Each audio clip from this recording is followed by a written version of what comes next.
Whammy! Hello, hello. I'm Alex Mack, and we're here on today's really fine, sexy episode of Cinema Bias. We're going to dive into our personal movie biases and talk about movies that really challenge us as movie goers, and in this case, a movie writer, critic, and all-around awesome lady person, and definitely not a zombie. You know, Miss Videodrew. Don't know why I need to add that. That seems unnecessary and important. Like, that feels like an important detail that you would need to add. Sorry, guys. Yeah, I just zoomed in towards the camera, too, like I was actually a zombie. But no, I just realized my microphone was far away. Hi. Hi, everybody. Let's see. Somebody signed in as me. That's weird. I didn't send that message, but somebody is signed in as me on YouTube, so that's weird. Hi, guys. Welcome to Cinema Bias. Yeah, like Alex said, we go over movies tonight. Hi, Lon. Hi, Lon. We go over movies that are outside of each other's purviews, and we sort of force each other to expand our sort of tastes and influences, and also look into why we trend towards certain movies and away from other ones, and sort of examine our inherent biases in the cinematic way. Absolutely. Well, the thing is, I just want to give you guys a heads up. This is when it comes to having these biases, the movie biases are things that we have and we don't really realize or even think about that we have until people really tell us. Oh, for example, I didn't grow up watching horror movies all that much. I had a bias against them because my mom was scared of horror movies growing up. And she also wouldn't let me watch horror movies until I was a little bit older. And so, there's a definite bias against horror movies and, a lot of certain types of horror and things like that. And so, Drew, for you, you have a very different relationship with horror movies, obviously. So before we kind of dive into our movie pick specifically this week, obviously, which is our first double feature ever here at Cinema Bias. I'm very excited about this, by the way, especially because, again, first double feature and first time Alex has chosen a horror movie that I have not seen. I know. Oh, my gosh. I was very proud that I've seen this movie that you have not seen. I was like, Go me. Very excited about that. But tell me about specifically, I know we kind of briefly chatted about it in previous weeks, but can you tell me a little bit more information about your relationship, your bias towards horror movies, and specifically like what kind of horrors? Or I also want to know about your relationship with George Romero movies in particular. Is this a George Romero movie? Yes. So much like I don't not know.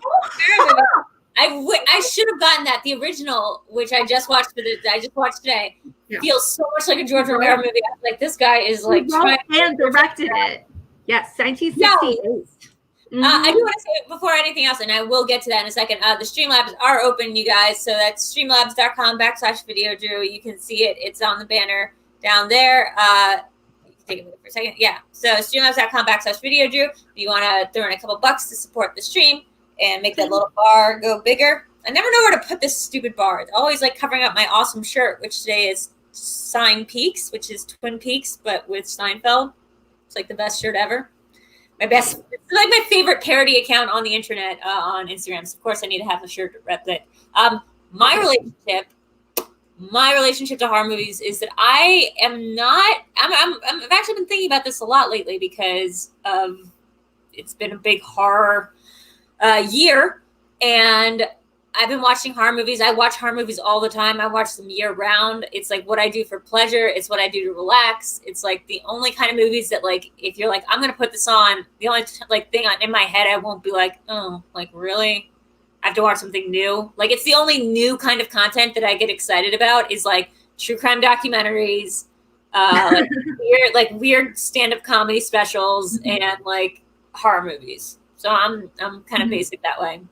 Or the opposite of basic, I don't know. But I'm realizing there's like a subgenre of this, or like I only like certain kinds of horror movies. Like I don't like anything that involves a lot of graphic torture or like a lot of body horror, which is ironic for somebody named VideoDrew. But like I really don't like needles. I don't like people getting cut. I don't like things that are surprising, which again seems very weird for like someone who loves horror movies. But if there's like too many jump scares, I get like upset. So I How like. do you? Yeah. Yeah, I mean, well, you kind of say that. It's like you said, it comes to needles, body horror. You're really kind of iffy about, but somehow you really find a real kinship with the movie Videodrome, obviously, which is pretty solid. Which was our first episode, obviously, here at Cinema Bias. And so it's definitely a classic, in our books for sure. But also, despite it not being great, like despite it not being in your wheelhouse, I love Videodrome starring James Woods, who is a bad person. Like, I can just say that. Like, he's a bad person. And, I still like his movie Videodrome that he is in. I will forever, Hercules, the movie from the 90s is my favorite Disney Renaissance movie. And 90% of it is because of James Woods being, like, a really sassy Hades. He's so here for it. My only disappointment in that movie is he's a guy. Like, why did he not get a song in that? It's so sad. I think that's why. Lon has it right. Drew likes the weird, trippy, crazy stuff more than the violent stuff. Thanks, Lon. Thanks for articulating it. Yes, no, I really do. I like things that are like psychological horror a lot. Mm-hmm. Yeah, I mean, that completely, I feel like it's not only on brand, but I feel like that completely makes sense. You are all about, also, like you said, David Lynch, in particular, is a, very hot and cold kind of director. And I feel like, a lot of it is psychological, a lot of philosophical horror as well, with, with a lot of, aspects of body horror, but there's much more focus on the psychological aspect and spiritual horror, if that's a thing. Horror is a great way to put it out. That's brilliant. That's spiritual horror. It's like Hereditary. I love it. Yes. Don't get me started on the house that Jack built. Yo. No. Now I do. No.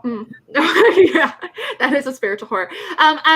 Now you said you didn't know about this was the 1968 version of the Crazies, the original one, because we're going to be talking about both the original Crazies from 1968, directed by George Romero, but also we're going to talk about the 2010 remake, directed by Brett Eisner. Now, what is your relationship with George Romero movies, horror movies in particular? Obviously, he's done a lot of things. He's a writer, director. He's done things from as recent as Night of the Living Dead 3D. He did Bruiser, Dawn of the Dead. Like I said, The Crazies, Creepshow 2, Tales from the Dark Side, Night Riders, Martin.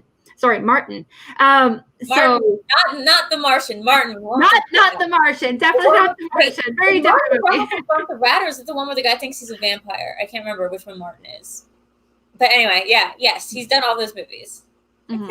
Okay, so the rat's name. What's your relationship with? But what's your relationship with George Romero movies in general? He's obviously such an iconic, figure in horror movies. But he okay.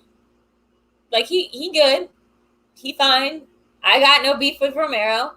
I'm not like the hugest Romero head. I do think like he does something very cool with horror movies. Now that The Crazies has been shown to be one of his movies, it makes even more sense because I was watching this movie, the original, today, and I was thinking this is a lot like what happens with zombie movies, which is that each generation of zombie movies represents a specific cultural fear that we have. Like going on at the time. So, for Dawn of the Dead specifically, this fear of consumerism, mindless capitalism, all the zombies like flock to a shopping mall. 28 Days Later, it's like biological warfare and this idea of very fast zombies. Like we get these different iterations based on like what we're scared of in culture today. And this movie, more so than any other, I think really, really holds like a unappealing, unattractive, unflattering look at what it's like to be in a society. Like this is a very 2020 film that happened to be in 1968, you said? Yes. Yeah. Oh, sorry, not 1968. I stand corrected. It's 1973. Jesus. Okay, so 1973, right. So I mean, like he really had his finger on the pulse of what could go wrong and how it can go wrong and the ways in which things can go wrong. There's not just like one thing that happens and like whoops, now there's like, it's almost like I want to say like he has like a sort of Stephen King-y kind of vibe where he's sort of like, this is the way a small town rots, or this is the way a society crumbles. And it's not just one thing, it's like a bunch of different factors, and they're all like dominoes in a row, and they all have to tip over in this sort of perfect thing in order to get the outcome of these films. So it's not just that, well, I don't want to spoil the film, so I guess we could do the going on to describe the plot, but like, it's not just that one thing has to be tainted. It's like one thing has to be tainted and the military has to mess up, and then like the people in the town have to find out, and then, you know, it's got to be like 8 different things.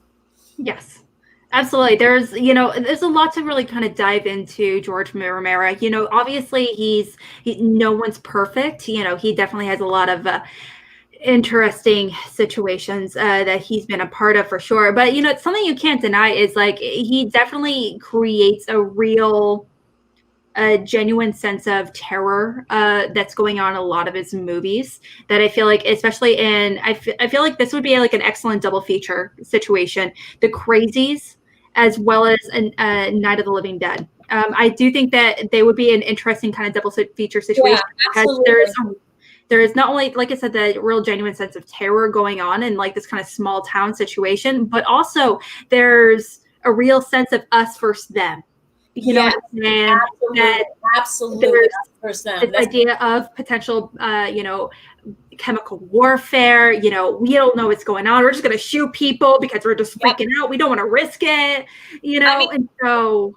If you remember the original Night of the Living Dead, how it ends is the survivors, the ones who survive, the black guy ends up getting shot when the deputy and like some other chick just like come to the house they're all staying at, and he's like, I'm fine, and the deputy's like, nope, can't take any chances, and like just shoots him, and that's like the end of the movie. So like, if that's not a prescient, relevant state of affairs, I don't know what it is. Like, I'm not the hugest fan of Romero's stuff usually because I don't think it does that much in terms of character work, considering how small the world is. Like, I always feel like there's so much more world building or like, you know, internal world building that could be done. It's usually like, here's a guy and here's his girlfriend, and now he's introduced to a guy who has a daughter, and now they're going to team up, and then there's like another dude from the police, and he's going to be there too. But like, and then no one's given anything more than these stock character traits. That being said, I felt like the original Crazies like actually did more than that. You did get a sense of like who these people were and like how everybody fit into this town, and it did feel like a lot more realistic. And I really like that. I really, really liked this original movie. I'd only seen the remake, and I was like, why are we watching this? But first of all, how dare you, ma'am? How dare you? We're going to dive into our biases here. We're going to dive into our biases, you know, for the original versus the remake as well. You know, as well. We're going to dive into that. But yes, we are diving into the Crazies, the original version directed by George Romero, as well as the remake from 2010. Now, we're not doing a compare and contrast overall, but we're going to go over a little bit about how they might highlight some different aspects. Now, before we dive into that, I want to know, lady, you got 60 seconds. Yeah. But do you want the original or want the remake? I guess I could try to do both simultaneously. You girl, you can try. I've seen the remake, so I'll go through the original. It's not that long, and then we'll see if I have time. Okay. So I believe in you. Let's go. Starting now. Okay. So there's like this small town is somewhere. I feel like it's near Ohio somewhere, and the town and the coach of the school's baseball league notices some guy who comes in. Oh gosh, now I'm confusing the two movies. But yeah, he's the coach, and his wife is pregnant, and basically people start acting weird in the town, and the military like immediately swoops in this like intense way, and is like, you know, everyone's in hazmat suits, and they're separating everybody into like they have to stay in the high school, and then there's a scientist who's trying to figure out like this airborne pathogen that the military had accidentally released in the water supply. And whoops, it turns out if you have it, you go crazy, except for some people who are immune, and they're trying to figure out like who's immune and who's not. And the scientist does it. He figures out like the little thing. He has like 2 vials of seconds. And then like what happens is they think he's crazy. So they like try to lock him up, and he ends up like breaking his neck and dying. So nobody knows about it. Everyone dies except for the coach.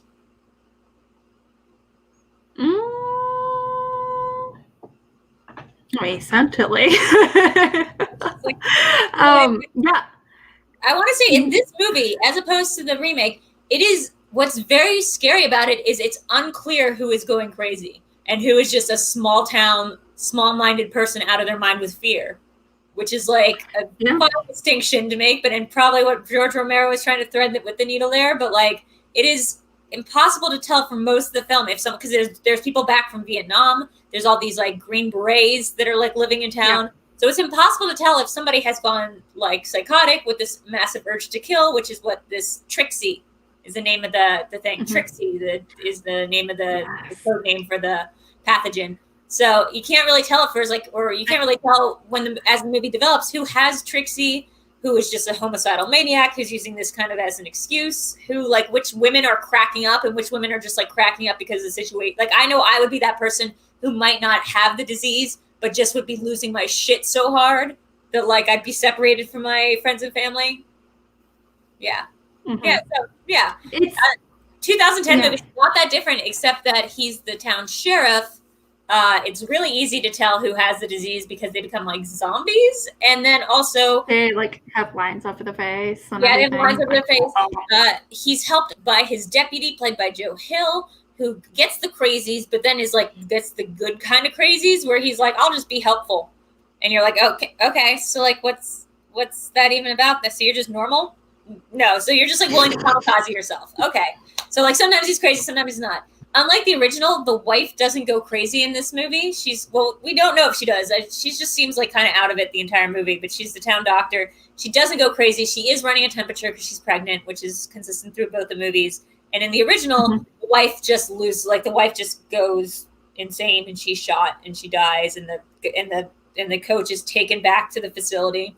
And we find out because what the original movie does really well is that you find out via these stories that are all interlocking. It's not just about the coach. It's not just from his POV. It's like there's the coach, there's the scientist, and then there's like the military people, and all of them like have their own agendas, and they're all like sort of infighting with their own like different factions. Like the military people are just like cannot get on the same page like with each other. Like, and I thought that was like a really cool part of it. I thought that was a really cool part of the movie. Is that like the original went into like, the military fucked up, but they're passing the blame, and like they're trying to like get another general on the phone to be like, well, whose fault is it? And like at the very end, the one general who like makes it out alive, they just tell him there's been another incident and you have to go to like this other place. And on the way out, he passes the coach, and they're like, should we scan him to see if maybe he's one of these immune types? And and somebody else is like, nah, forget it, like fuck it. And the guy just like kind of smiles, not the general, but like the coach just kind of smiles because he's like, yeah, society, isn't it a bitch? And that's like the end of the movie. The really ending shot is just like on this poor general who's like got to go to another town and do this all over again. It sucks. Oh, yeah. That I feel like that was actually a very important scene for the movie, because you just feel it in your soul, and he is just like completely downtrodden. You're like, this is just the worst possible situation. It's awful. I mean, as far as I do kind of want to focus a little bit on the differences between the two. Is something, as far as the themes, especially in the original one, like a majority of the time, it's definitely from the point of view of not only some government officials, like you said, the scientists, the generals. There's a few moments like from like from like some government PR people, and they're trying to figure out, well, should we tell the public yet, or should we go on TV? Yeah, we gotta fix it before we announce it, things like that. So there's that. There's a lot of people, But and so you also get the point of view of, like I said, with the scientists, some people that are going crazy, unfortunately, and like you said, with the man, the coach, with his with his newly pregnant girlfriend, but there's you kind of see them trying to figure out and be like, well, we have no idea what's going on. All we know is that people are trying to kill us, and the government officials are trying to shoot us at any given point. But there's a lot of focus on the government trying to fix this problem. In the original. Right? In the original, yes. In the newer one, there's none of that shit. The newer one implies that the government also like farmed out some of this, like rounded them up, the crazies, and kill them by giving them to militia. Because a lot of this secondary movie isn't the government coming in to kill you. It's like these armed hillbillies who are getting like government like clearance or something because they were on the phone with the government, or they have walkies that like let them talk to the government, but they're just hicks. They're just other dudes. They like come in with guns and they're just like having a fun time shooting everyone. And that's kind of a statement. That's an interesting, like, kind of, that's also kind of like, if this has been a better film, I would have been like, well, there's something maybe to that we should explore, but especially this year. But like, yeah, there seems to be like this emphasis on the second movie of just sort of, you're just getting the point of view of what it's like to be the sheriff of this town. And it's just, you know, it's all just him trying to survive and evade and save his girlfriend and duck and weave. And we're not getting any cutaways to know what like the bigger, larger government thing is. Which honestly, absolutely. Could make it from, people could say that makes it scarier if it's just the unknown terror, but I think it makes it less scary because, yeah, it's like the government. Eventually, they just nuke the town, and you're like, okay, the bad government officials, whatever. Like in the original movie, it's that sense of crisis and panic that I'm sure, like, we all know and very well, like by this time this year, which is sort of that feeling of like, oh fuck, what do we do? Like, what do we do? Yeah. What are we supposed to do here? There's a real sense of paranoia throughout both of them, which is really interesting, that I feel like is very topical now, because let's face it, you don't know who has, you know, like, you know, obviously right now with COVID and everything, you don't know who has you don't know who has the virus, who doesn't. You know, some people are show symptoms, some don't. Are they carriers? We don't know enough about it. But you know, people are being but people are trying to, you know, heal, and people are like going to hospitals and trying to, you know, fix the situation. Meanwhile, we are trying to troubleshoot actively, but at the same time, you know, people are dying, you know, and there is a lot of conflicting reports, you know, from a lot of people, and a lot of people don't like to agree. You know, but like, you know, there is something to be said that this is a disease that makes you it's unclear in the original if it makes you violent or if it just makes you crazy, because there are some people that, like, there's this guy who tries to have sex with his daughter. They're like, most of the women just kind of like turn into like giggling, babbling people. Like, it's, and only in the sequel is it like you become a murderous zombie and your face gets turned and you try to kill people with like very imaginative ways, like pitchforks or like a shredder, whatever they're called, that like mow the grain. Like in that one, it's like, yeah, when you go crazy, you become psychotic and you want to like murder people. It's a specific urge to kill. Or in the original, it's just like what the disease is just insanity. Like you just go insane. And we don't see beyond, I think, like one or two of them, we don't see any of the people who have the disease actively trying to kill anybody. We just see them go crazy. And that's somehow so much scarier. Absolutely. And people are, like, even people would be in the original version, people would be shoved into these rooms, and you can't tell, like, who, if you or anyone were in this situation, people would react negatively. It's incredibly scary. You know, I can't imagine anyone not freaking out, you know, being put in this situation. Would not be a symptom of that you have it, because like we keep cutting away in the original, we keep cutting away to this that's one of the colonels, I believe one of the generals, not the one who makes it out, but just one of them. He's like he's the sheriff. He's one of the guys that's like very pro, let's try to keep this town alive, but he does not get his way. I feel like he must be a general, because he gets on the line with the president in this weird moment that you think is going to come back later, because he's like, keep this line to the president open, and they do, and like nothing comes of it. They just wanted to let you know that he could go talk to the president if he wanted to. But there's a scene they keep cutting away to, which is these people in a gymnasium, because they've herded all these individuals that were at the high school, or I think they put them in the high school, but they're like all high school age, and they lock them all in the gymnasium, and we keep cutting away to it. And like at certain scenes, you wouldn't be able to tell if this was just a random dance scene, like with different kind of music, different context clues. This just looks like a random dance scene. There's just people. They're just like freaking out. Like they're just doing like people things. Like some of them are laughing. Some of them are like bopping. But like it's unclear that they've gone insane. And some of them, the scary fact is, some of them might not have the disease. They might, in a situation like that, under those conditions, a rational human mind might break. And like we learn at the end, I think that's what happened to the coach. Like he doesn't have the disease, but his mind is broken. So, yeah, I mean, those scenes are really interesting, because you're sort of like, yeah, are they in danger? Are they bad? Like what's going on here?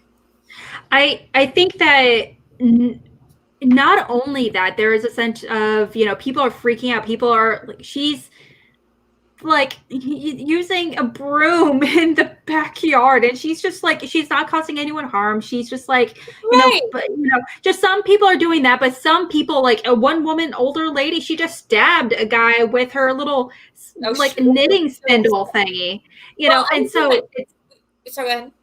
oh, so I mean, it's everyone's reacting a little bit different. Some more violent than others, and and so there's this idea that if you are acting even in the slightest bit, off, just like shoot the person, just to you want just to avoid the risk. Now, I do think that something that is kind of interesting about it is this idea of chemical warfare, though, as well, because the original came out at a time in the early 70s. Like you said, people were returning from Vietnam, going to Vietnam. It was also the first war that we were seeing on television in color, where the average American soldier was like 19 years old, a baby. And so, and and unfortunately people were dying so quickly, and so there is this association with like PTSD, chemical warfare, a lot of government paranoia as well. And so I can see, especially when it came out, I can see a lot of people watching this movie for the first time and really having a strong reaction and really tying it to it. I'm guessing this came out after Night of the Living Dead, which I believe was like 60. I feel like that's 68. That was 68. Well, it's almost like he's just playing with the concept of Night of the Living Dead, but he's like, okay, but instead of them being zombies, what if they just acted crazy? And it really is something that's, I think, it's scarier because it's more relatable. It's like, this opening scene sets up that, first of all, what an incredible opening scene the original had. It's a guy who's in his house with his wife and daughter and son. And he's just raving, like he's just yelling and screaming and breaking stuff, destroying everything in the house, destroying all the furniture, pouring kerosene, like babbling about something like you don't even know what he's talking about, and the mom's trying to plead with him, and he lights the house on fire, and it's just this horrifying thing of just being like, oh my god, yeah, that's just like what craziness looks like. I mean, not all craziness. I mean, look, I think we're all dealing at this point. What's scary about this movie, the original to me, is like, yeah, we're all dealing with some form of our own mental illness during this pandemic. And that's really what this movie is about, like dealing with mental illness during a pandemic. Because domestic violence has gone up, way up, since this whole COVID thing began, because people are just like trapped at home with one another. And like that kind of opening shot just really establishes that, like, yeah, there's a real danger, especially if you're a woman, like, especially if you're a young person, especially if you're, I mean, the elderly are shown to be kind of demon zombie-like in this movie because, yeah, there's that one woman with the stabby thing. But, like, yeah, I mean, these people, unlike the remake, it's not really about who's got it in the sense of, like, who's going to turn next into a demon or who's going to, like, come after you. It's, like, within this small cloistered group, because you go off with your faction, right? You form a faction. Within that faction, who is losing their mind? And like, what can be done about it? Like, because you don't want to kill them, because again, just because they're crazy doesn't mean they're bad. So like, what's to be done about them? Absolutely. There's also the idea of like what kind of behavior is crazy. How can you identify what crazy is? In this movie, it's just pretty much any off kilter human behavior is considered crazy, because they're just like, we can't risk it. Pow. So that seems to be the mindset behind a lot of the soldiers, and also behind the militia as well in the original. Well, as we see, the scientist gets killed because he's like, I'm just a dude, I've got the cure, and they're like, yeah, back into the gym with you, and he's like, no, fuck this, and he like tries to make a run for it, ends up like falling down a staircase, breaking his neck, and the whole vial of everything that the cure gets like destroyed along with him, because he was just like, no, I'm fine. Look, don't you guys remember me? Like, I'm the scientist. He was like my favorite character in this movie, but we can get into that. But I mean, the whole thing is just sort of like what behavior counts as abnormal during a crisis?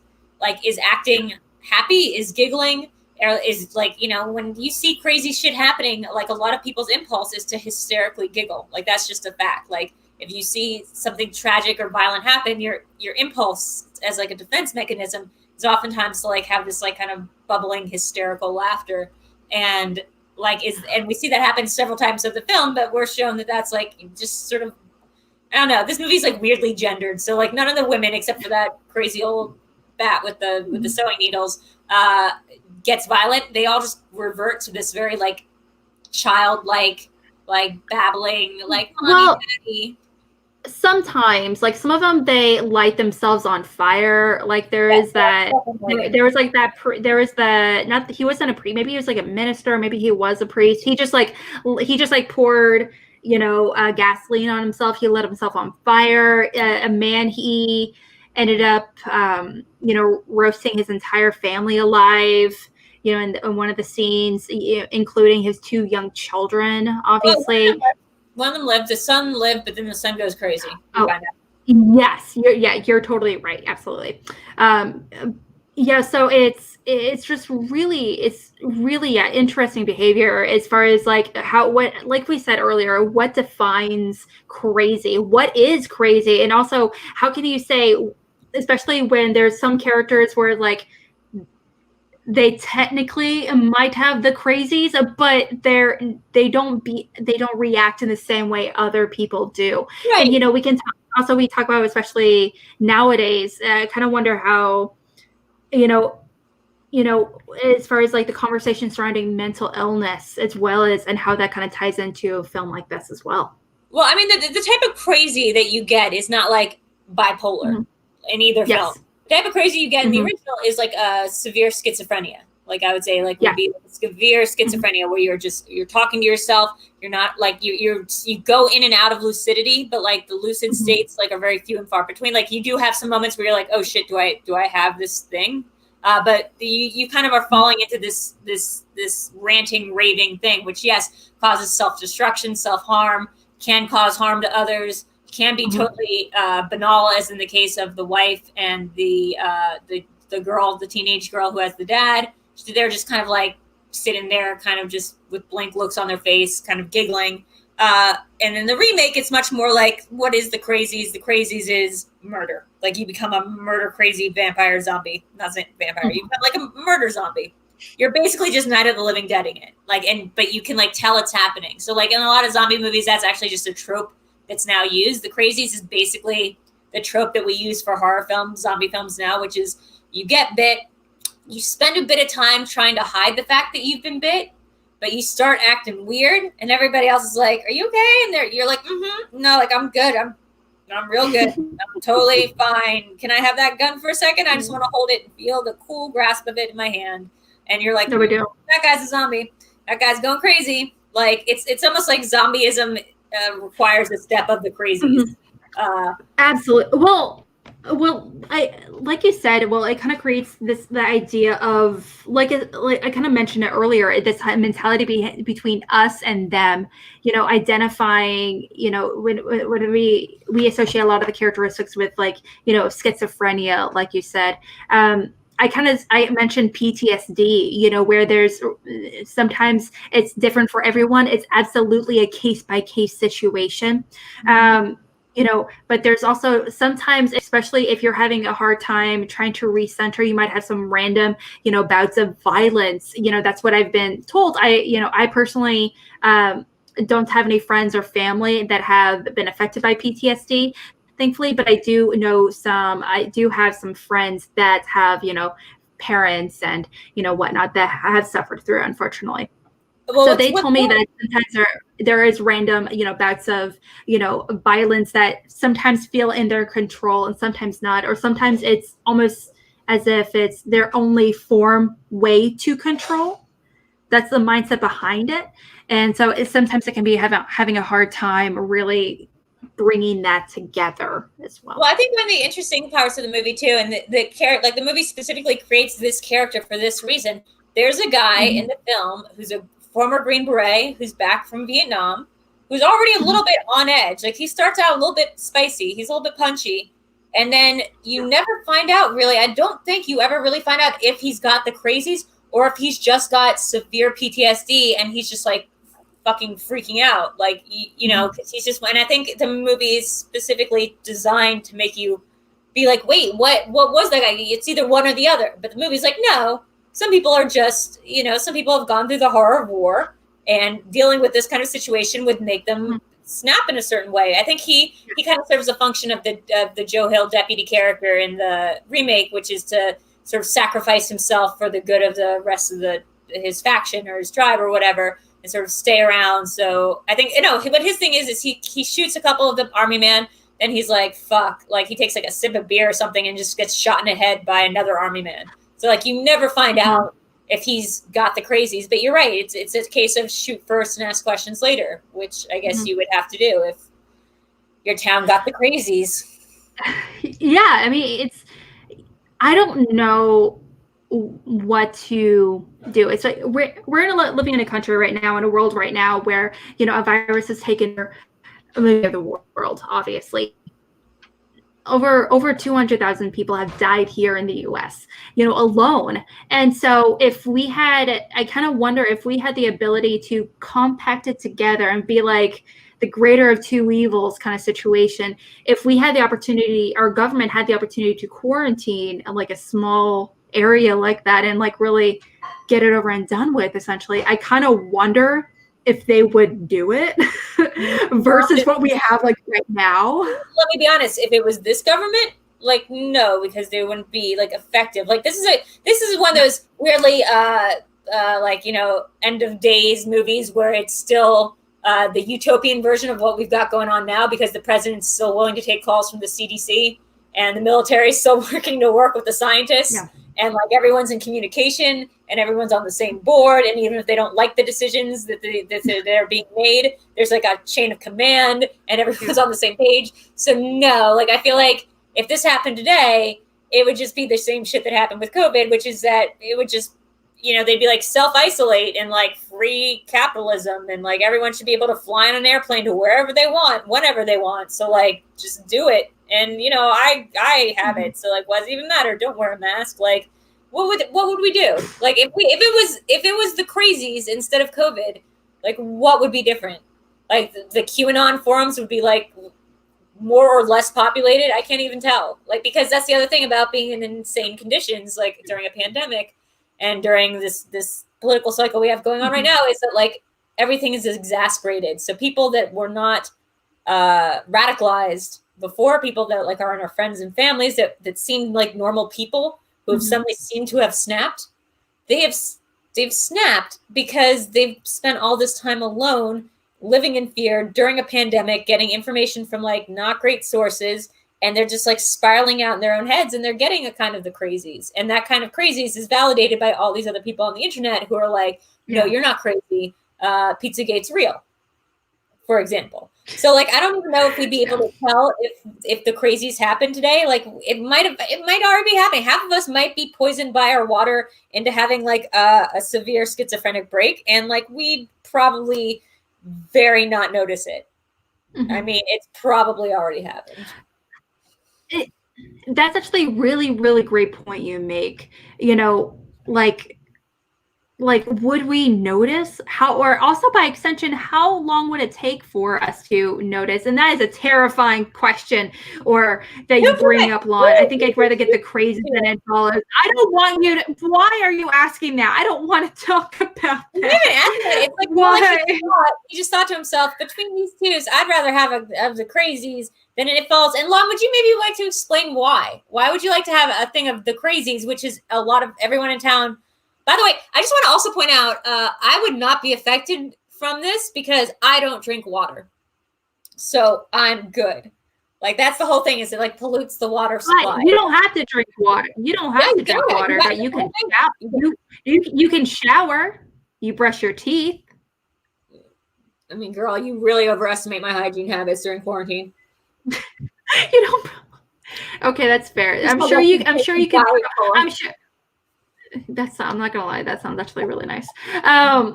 But sure, you can prolong. You can be like, you know, like distance yourself from it for a little bit. But you have to take an active effort to avoid it. That's for dang sure. I do want to touch on real quickly the visuals of this movie. Now we're going to talk about the characters, the scenes, the lines, all that good stuff. But I want to talk about the visuals of this movie. Now, both of these movies, especially the original, very similar to like Dario Argento is Lon, I think he told me, I believe. yeah, Lon Harris kind of told me this about Dario Argento because I saw a few other movies after I saw Suspiria for the first time. Dario Argento is one of those directors. He is all about the experience. He's all about the visuals, the music. He's not so much about the character development or the plot all that much. It's about about giving you, the viewer, an experience. I can almost imagine the exact conversation you and Lon were having, but okay, keep going. I feel like that's exactly what I kind of took from what he was saying, though. I kind of feel like it's very similar to George Romero. Now, sure, I don't feel like it's as extreme as far as like being experience focused, and there's a lot of great plot. There's a really development, but these movies create such an aggressive feeling of paranoia the entire time. You're not really focusing all too much about individual characters or anything. You're just like focusing on the crazy uneven how everyone is just like panicking the entire time and full on paranoia. So I feel like that really translates overall. What do you think? Am I completely making this up? Am I going through my own crazies right now? Are we talking about the aesthetic, or are we talking about the aesthetic, the aesthetic of the movie? Well, I mean, I do feel like a lot of the colors in particular with the fires, with the dead bodies. It does have an Argento vibe. That's from the remake, I believe. So that's from the remake. So that's not especially with there's a lot of bold oranges, a lot of red. The blood is like this color that's like it's a very Argento red, where you're like, that's not even like what, like you're like, what is, like, that doesn't look like blood. It's very disassociative looking. I feel like that could be from the original. Probably, or maybe that's not from the original. From the remake, but maybe that's definitely the remake. That's the remake. Yeah. Sorry. I think it's things where it serves to both heighten and disassociate you. So, like when the scientist drops, the vial that he's holding is red because it's the antidote and it's got blood in it, I guess. And it drops, and that breaks on the ground. We see it, and it's like the kind of red, like what I have. Like it's like this color red. And then when he falls and breaks his head open, we see the same color red spill out. Yeah. So like it's kind of got these heightened colors. It's also got this very Romero. I mean, it's crazy to me. I didn't realize that this was a Romero film, and I just thought it was some guy trying to bite off Romero, because it's got all the elements. It's got all the themes, it's got the look, and it's definitely got that Romero sense of heightened claustrophobia, where a lot of the characters spend most of the movie like either running through the woods or just holed up in a house somewhere, holed up in like someone else's house and exploring like a small home. So much in the way that Night of the Living Dead was just this random group of people that ended up like just bunkering down together, self-quarantining, if you will, against the zombies outside. We've got this whole dynamic of a group of scavengers, settlers, or whatever, who have been stuck in this one house for part of the movie, which includes like the main character and his wife. It also includes this dad with his teenage daughter, and like I feel like the Green Beret, and maybe like 2 or 3 more people. And they're just sort of like exploring this home, and like some of them are going crazy, like they're banging on pots and pans. Like I said, like but there's this real heightened sense of like, you can't leave the house, because if you leave the house, you'll get killed. Like you have to be like the government can't know you're there. You have to be like flying under the radar. So it really adds this claustrophobic element that I think Romero shoots very well. He also shoots at a lot of weird angles, I've noticed. So like things, I mean, that was a big thing. Night of the Living Dead is like the weird sort of Dutch angles that they use, I feel like, which I didn't notice particularly in this movie, but it's a thing. Yeah, I absolutely agree. As far as the photography and cinematography, I don't know if it was like really, really taken into consideration when it was made this movie, because apparently it was a crazy, crazy low budget. They included a lot of non-actors involved, like the Really? kids at the very beginning. Yeah, a ton of like the little kids that with their dad, he like freaks out and like it ends up getting the house on fire. Those were like a local fireman's kids. Oh, well, then that makes sense. It's like you won't want, And yeah. George Romero was like, "You want to be in a movie?" And they were like, "Sure, go in there." I mean, it makes sense That also was because pretty much it. it makes a lot of sense because you're dealing with situations where you have to get like things like, I'm sure he had to get a lot of fire rights because this original movie had a lot of fire in it. People are constantly blowing stuff up. They're constantly like, well, the last option is we just nuke the town. And they end up kind of just nuking the town. Or I know on the remake. I can't remember in the original if they nuked the town at the end. I don't. Well, what they actually did is that it's actually a real place. Evans City, Pennsylvania is a real place, but they actually did use like real high school students, and but there was no stuntmen at all throughout the movie. But there was a lot of local firemen and licensed fireworks professionals that were actively involved in the scenes. And because they didn't have access financially to get a lot of actors or anything, they just hired a lot of locals and everything. They actually had a lot of the firemen and everything ended up just being extras in the movie just because they were like, well, yeah. And they ended up like treating a lot of the houses on fire and everything. They treated it as, like practice runs for a lot of the scenes, like practice runs for like local firemen. That's how you get, like, first of all, non-union workers to like work for cheap, is you hire the people who are going to have to deal with your fire stuff, because you have a lot of fire already in your movie. So you're going to have to be talking to the town fire people. Like, you're going to have to be getting like the right permits and stuff. And then to sweeten the deal, you're also like, hey, you want to be in the, hey, sir, you want to be an actor? Like, you want your kid to be in the shot? Like, it's definitely how, if you read like Robert Rodriguez's, what was it? Rebel without a, not boom. What is it? Rebel Without a Camera? No, it's not Rebel Without a Camera. It's Robert Rodriguez's book. So it's like a play on that. It's Rebel Without a something camera, probably. And it's about how he made El Mariachi and El Mariachi. God, I suddenly can't talk. It's how he made his first film. And basically he was selling his plasma and like doing all this stuff to raise money. But eventually they just shot it down in Mexico. And what they did was they bought off like all the local policemen so they could shoot like in town. And then they were like, oh, but they did it by being like, do you want to come be in the movie? Do you want to come be a famous American movie star? And it was an easy way for them to like sort of kill two birds with one stone, kind of get around the logistics, because it was very hard to shoot in Mexico because it's, there's a lot of corruption and a lot of graft, and there isn't like a system for like getting the right permits. So they just like offered the policemen the chance to be in the movie. And I feel like that's kind of maybe what they did here with the fire stuff specifically. Yeah. I honestly, I really wouldn't be surprised, to be completely honest. It's, I feel like the fires, okay, in the original version, how they got rid of the bodies is by setting it on fire. They didn't bury it. They didn't like put it. They put it on a pile, or they just like had it out in the open. They just like put flames on it. That there was like, so we kind of associate fire with this idea of like absolute death, that the houses on fire, are kind of consistent throughout this movie as well. That whole, there's like we were kind of talking about, there's throughout the entire movie, there's this real complete fear of, you can't stay in your house, you can't leave your house. There's a lot of conflicting reports everywhere. But for a split second, let's talk about some of our favorite characters and scenes.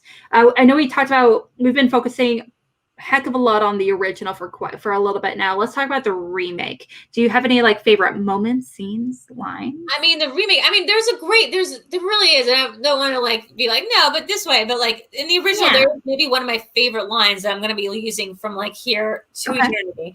It's the line, I forget it. I think it's the government official who says it, or maybe the scientist, that people are vectors. Which is just like a fascinating phrase. People are vectors. Like, I feel like that is both like exactly what we're going through right now, but it's also this very kind of clinical way of looking at something that's so horrific. And, you know, it's almost like people like are carriers. People are like a specific space and time. Like it is you know, like what a crazy like thing to think about. People are vectors. Like people are the confluence of different things. They're not just one thing. They are vectors. I mean, I'm not even sure if I know exactly what a vector is, but I know that it's like, it's crazy. Yeah. So I really like that term. I think like the remake, I mean, the remake, this is why I've only seen the remake for a very long time, was because I didn't know there was an original. Also, I think in the original, I think it's relabeled as the Crazies now. Was it always called the Crazies? Because like when the credits rolled, it said Trixie. Oh, it's called, yeah, it's listed on IMDb as the Crazies. That's so weird because it's like when the credits, like in the original movie, when the title credits roll, it just says Trixie. Like that's the name of the movie. And I wonder if they might have changed it at some point, or maybe or maybe like Trixie was like the working title for a bit. Maybe. I mean, I just think it's really interesting. I mean, as in the remake, what I find super compelling, interesting about it, I mean, they really did that thing where they detoothed a lot of the social commentary that the original was trying to make, which is that what does it mean to be an unchecked crazy? Like, does it mean that you can't be alive? Does it mean that you have to die? Like, does it mean, how can you even tell who has it and who doesn't when people are vectors, when people have confluences of different mental illness, when people respond to different things? I mean, one guy, the only way you know he's got the crazies is that he goes from like loving his daughter to really loving his daughter. And like, you're like, yeah, that's crazy. That also happens all the time. And there's plenty of people who just do that, unfortunately, without psychohallucinogenic pathogens that the government dropped into our water supply. And that's just the unfortunate truth. Like, those people are considered mentally sane. They go around their day, they have their lives, and they just sexually like assault children. It's a horrible thing, but it's like, you know, that doesn't mean that they're not impaired in their judgment or can't like drive a car. In the remake, well, let me see, like, what's my favorite parts of the remake? I mean, first of all, Timothy Olyphant is the star, and he is a good-looking man. And we all know that, and we all love that about it. I actually just watched him in a very similar kind of concept movie the other day. It was called Dreamcatcher, and it was terrible. And it was Stephen King, and it was. Oh no, the toilet. Like, it's the toilet one. It's the one with the shit monsters. Oh, it's so stupid. It's so bad. I asked Eric, I was like, "Is this going to be a shit monster story?" And he goes, "No." And then like it was 100% a shit monster story. Okay, so anyway, he's great in this. He's not given so much to work with. I thought Joe Hill did a really good job as the deputy. I really love Joe Hill. He's great in Hannibal when he takes over as Mason Verger in season 3. Which I know. Yes, I know. Yes, I love it. I know. Also, you can't, girl.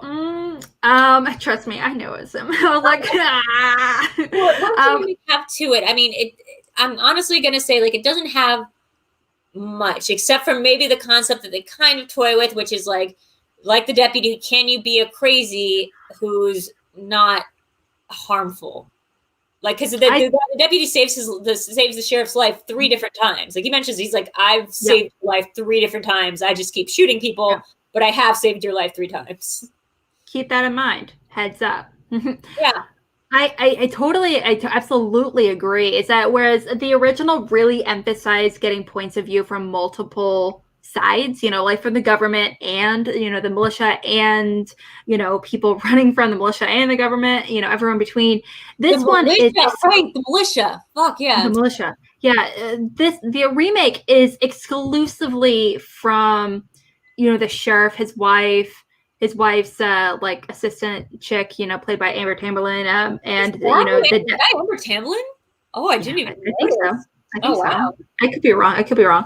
But, you know, it's exclusively from their side. So the idea of us versus them is, you know, emphasized that much more. And, you know, when they do finally end up speaking to a government official when they get the card and they're like, what is going on? And they're like, yeah, something, you know, it's like, a plane flew in and it's like, what do you want us to do? And he's like, you're telling me the government made this?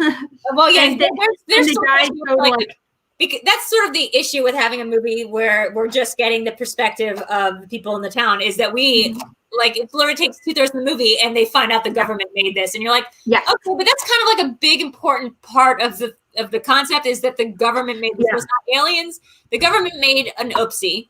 They were flying this to another location to burn it, because I guess they just were like, whoops, we made this thing, and whoops. Oh, what the guy says is, we made this to destabilize a population. We just destabilized the wrong one. And whoa, boy, does that feel like something that we could actually do? I mean, that's literally the argument that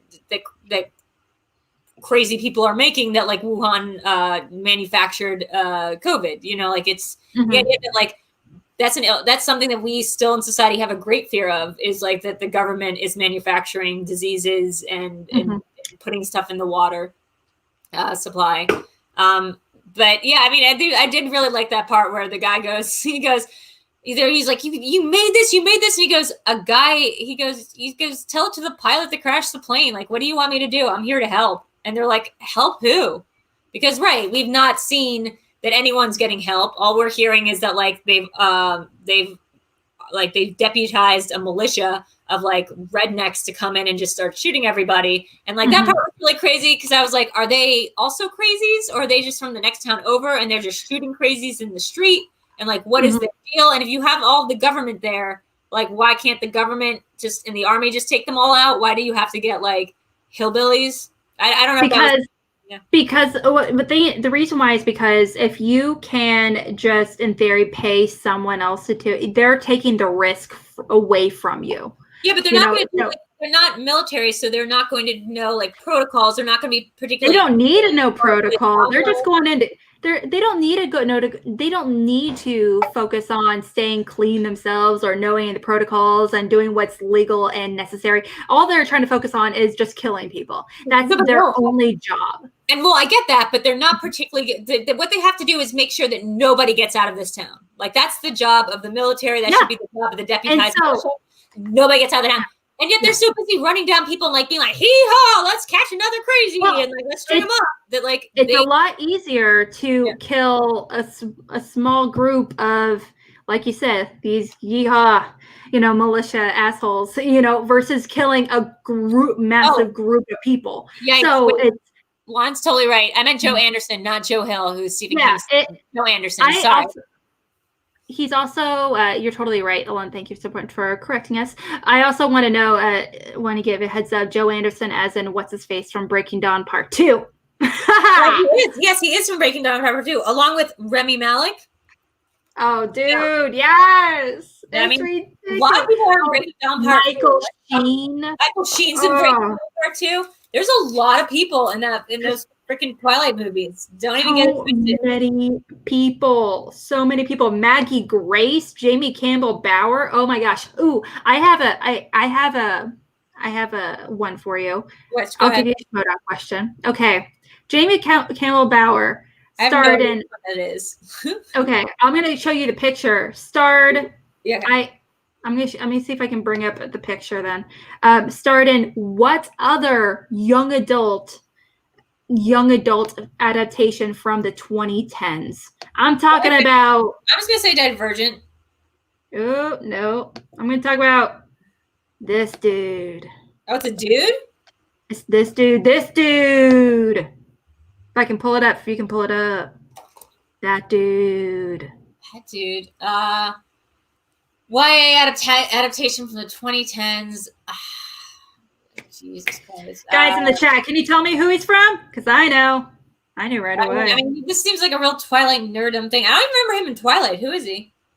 He was like one of the asshole 3 vampires at the very end, where he's like, blasphemy. Oh, the Transylvania. Remember, he was like, yeah. Okay, what else is he in? Let's see. There's Beautiful Creatures. There was. He was. Pedigree. I can't forget. Mortal Instruments. Oh, is that what it is? I forgot that. Mortal Instruments. Yes. Guys, it's a big one. Lily Collins, I think. Yeah, she was in it. Absolutely. Lily Collins. Got that correct. Mm-hmm. Yeah. So he was also the young little weird creeper kid from one of our favorite musicals of all time. Oh my God, Sweeney Todd. Also in yeah. Stranger Tides. He was in Stranger Tide. I believe it's that one. He's on the Penelope Cruz dude from Deadwood Pirates of the Caribbean movie, because he's like the dude who's on the ship with them. He loves his ships. Oh, yeah. Someone said I am number 4. That was going to be my next guess, and then also Maze Runner was going to be my next guess after that, and then also Hunger Games. So good job, guys, knowing everything.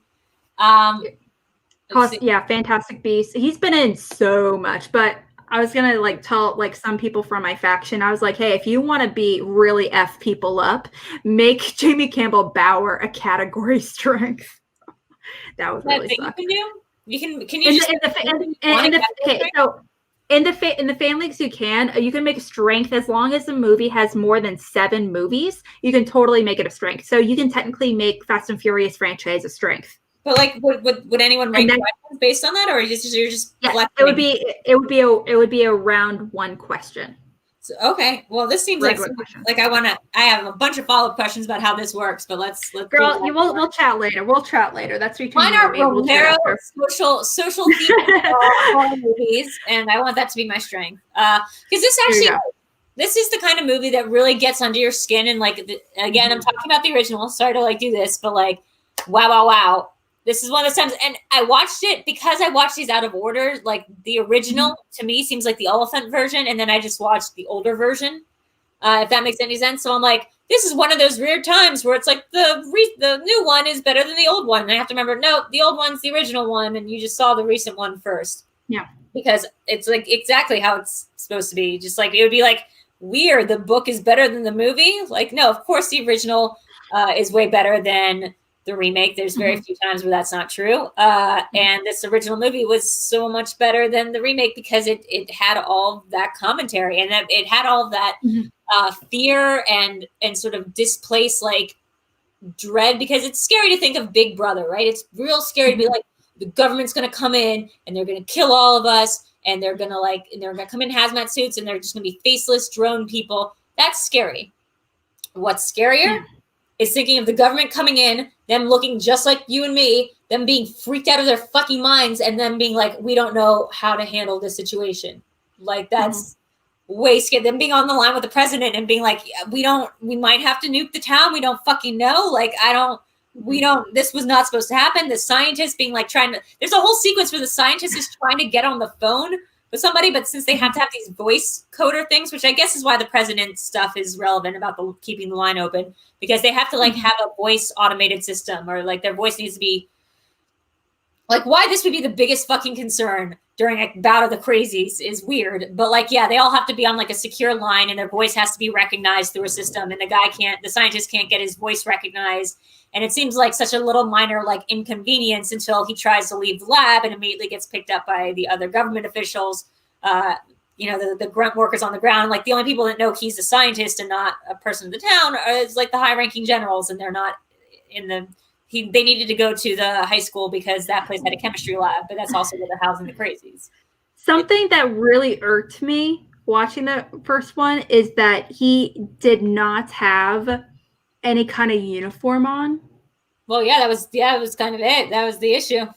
If he had just had a uniform like he should, because as far as I know, you could argue that the reason that guy died was because he was not wearing a mask, because everyone else in who's part of the government gets a gas mask, and he had one, but he wanted to like, nah, bro. Soap. And he decided like he was going to leave the room without his mask on after looking through the microscope and like, I don't know, having some like hitting on some weird older lady and like this weird.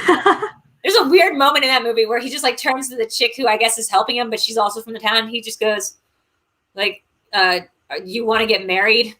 Like, and she's just like, oh, she's like, that means that we're going to survive. And he's like, I don't know. Do you want to get married? You want to get married? It's like a cute moment. I feel like that a lot of times during the apocalypse, I'm just like, yeah. You guys want to get married? Who wants to do this? Let's get married. Or is that alternatively, or is that just crazy behavior? No, he was not crazy. He was just acting like it was the end of the world because for all intents and purposes, it was. And so he was just like, yeah, hell, she seems helpful. She's in this room. She's like laughing at my jokes. Want to get married? Why not? But I stand by what I said. I stand by it. She would be actually the one the one thing that we don't get to see in the movie, but she would be the one hope the town has because she does know about the cure and she could possibly replicate it. Hopefully, definitely in a perfect world, that would definitely be the case. There's like a handful of very small moments. I do want to talk about my favorite scene in the movie. It's actually in the first one. It's actually in the original. It's actually the last scene of the movie where it's just the general. He is just like he's on the phone, so tired, and he's just like, oh, and it's just like again, he's just so downtrodden. He's just like, I don't want to do this. And he's congratulated over the phone. And he's like, you are being promoted, or it's like, you did a great job, and now we're going to move you to Atlanta or wherever it was. And, he's moving on to another location. What we found out is that the outbreak was not contained. Mm-hmm. Yes. So, at the end of the day, what's really crazy, and what that moment realizes very well and very effectively is that, like, yes, the lesser of two evils was that even though it's sad, everyone in that town should have fucking died. They should have nuked that town, blown it off the face of existence. Then it would have been contained, it would have been quarantined, and there would be no problem. Yes, we would have lost our beloved main character, but I mean, he's dead at the end. I mean, he's going to die at the end of that anyway, because they are going to probably end up nuking the town. The issue is the threat got out, and the general is exhausted because he's just gone through this with one small town out in the middle of nowhere, and now he's going to like a major fucking city to deal with essentially the same issue. And like the idea of this replicating and duplicating all over the world, you could totally see why. And from the government's perspective, from any reasonable person's perspective, sacrificing this least amount of people to save humanity would be the ideal preference. Yeah. So like the very last scene of the very last scene in the original is just like this general being like, oh fuck, I don't want to do this. What the world is ending as we know it. But also there's a moment of hope yet fear in the remake as well in the last scene, because they do just that. Like you said, they nuke the entire town. They're in the truck, they go spiraling, it's freaking out. But also they do hypothetically what they're supposed to do. I don't know if it would be the right thing to do, just according to the numbers, alone. It is hypothetically the right thing to do, but I don't know how I feel. Quarantining a town, even if that means quarantining and making sure that, and I don't agree that they should nuke them off the face of the earth, but the fact is people are going to try to escape, and people try to get out of quarantine, and that we see this happen all the time. People don't want to wear masks. If the thing is to keep this from spreading, you have to sacrifice a town, even if it comes at the sake of our protagonists not getting out alive, because something the remake did that was kind of interesting is you don't know if the wife has it. She's acting a little kooky there by the end. And because I had just watched the original, I assumed that like the wife in the original, she had gotten it. So we do find out that she's had a fever this entire time, but that's because she's pregnant, according to Timothy Oliphant. That's really common. No, that is really common for pregnant women. Sure. But there's also a case of the crazies going on in this town, and the symptoms of which vary wildly. So even if he is, because, they also get the idea that certain people are immune to it. Very common thing, you know what immunity is. We all do now. But immune people aren't necessarily not carriers. So, him leaving the town isn't a fucking good idea. I don't care if, he's got a wife. I don't care if they've got a kid, an unborn kid on the way. If you've got it, you shouldn't be let out to the larger population, because what we are seeing in the end credits of both the original and the sequel. No, maybe it's just the sequel. It's just in the sequel. Mm-hmm. It's just in the sequel. Is this has spread and it's gone everywhere, and we're all fucked. It's in theory they say that. I mean, that's what could happen, but they really suddenly do you have a little bit of a close up of the city, Iowa city of Cedar Rapids, which is not a big city. It's not Des Moines. It's not Chicago, but it's a city. It is a big city. I love it. I love Des Moines. Okay, don't you diss on Des Moines. Des Moines is like the shit. Okay, it's beautiful. It's like roughly the size of Denver, Colorado. I want to say, maybe a wee bit smaller, but nothing crazy. It's a gorgeous city. If I do say so myself. Size of the city, it's the amount of population per capita, right? Like that would be the bigger issue. Because if it's rural, it's rural, and like both movies are set in rural places. So like the idea that like, you know, there's this town all everyone knows each other. Everyone's really folksy. But you imagine this getting to somewhere like Manhattan or Los Angeles or someplace where people are really crowded together, and it would turn into a case of essential zombieism really quickly. Yeah. I mean, we'd have to treat these people like it was zombie, because people would just be running through the streets like with murder in their eyes. So yeah, absolutely. It creates a very difficult thing that the government would have to potentially deal with in a sequel. And obviously it wasn't successful enough to get a sequel to the Crazies, the 2010s Crazies. Now, I do want to mention... Why would success be a sign that we needed a sequel to it? Like that's unlike Night of the Living Dead, I think the Crazies was George Romero's one-off, specifically because he's like, okay, there's no zombies, there's no thing. He's like, but what if it was like Night of the Living Dead, but instead of like some big unknown of like, you know, reanimated corpses that we can identify as the bad guys, they were just your friends and neighbors that were like tweaked up to 11. And some of them wanted to, like, some of them, like, it's just like sort of like their repressed urges get put to the surface. They giggle, they drool, they act weird. But should we do like a Shaun of the Dead? Should we just like lock them up maybe like in a garage and just like play video games with them? Like, is it that they're are they unable to like live in society anymore? Or like, is there a way to reintegrate a lot of the Crazies from the original, at least the concept of the Crazies, from like into society? I mean, a lot of them don't seem violent, or no more so violent than the average person that was in the Green Berets coming home from Vietnam. So the sense of right and wrong is completely blurred. The sense of morality is gone, and ethics as well, you know, but also the sense of, you know, there's nothing stopping me from doing this. There's, as well. I think something the original movie and the remake did pretty well. I mean, the remake, of course, again, the remake is like fine. It's like a movie. It's a zombie movie. So take that way you will. But what the remake did is, or what the original did was, it starts with a family, right? It starts with a dad just wilding out in the middle of nowhere with his wife just freaking out, like being like, honey, stop, and him burning the house with the kids and the mom alive. And that happens. Like, that has happened. It's horrible. It's horrifying. When people just snap and they're in the middle of nowhere and they have no means of support. And I mean, there's that documentary on Netflix right now about, no spoilers, but about, like, I think it's called American Crime Family or American Crime, whatever. No spoilers, but like, yeah, somebody in the house snaps and like you're toast. And like the what's really creepy about the Crazies is that one relationship of, because it kind of is a mirror echo of I feel like Night of the Living Dead or 28 Days Later, where there is like a dad with his kid and he's trying to save her. But in this one, it's like warped, because when he gets she's already gotten the Crazies. The girl has like gotten it and she's just goofy and smiling and like laughing and acting like a child. She's like 18 or 19. The dad gets it and he's like lying in bed with her and he's like comforting her and telling her how much like she reminds him of the mother and how much they love her. And then he just starts to he gets on top of her and he just starts, and she's out of it. She's like into it, or I don't know. She starts moaning. She starts moaning.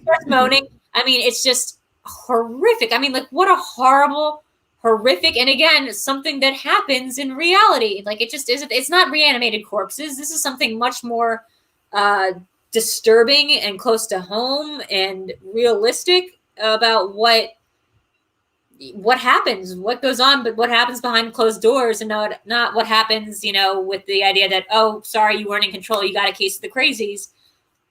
But what happens with people that have the mental faculties to like hide it and to do horrible things like that, but to also drive a car and show up for work every day.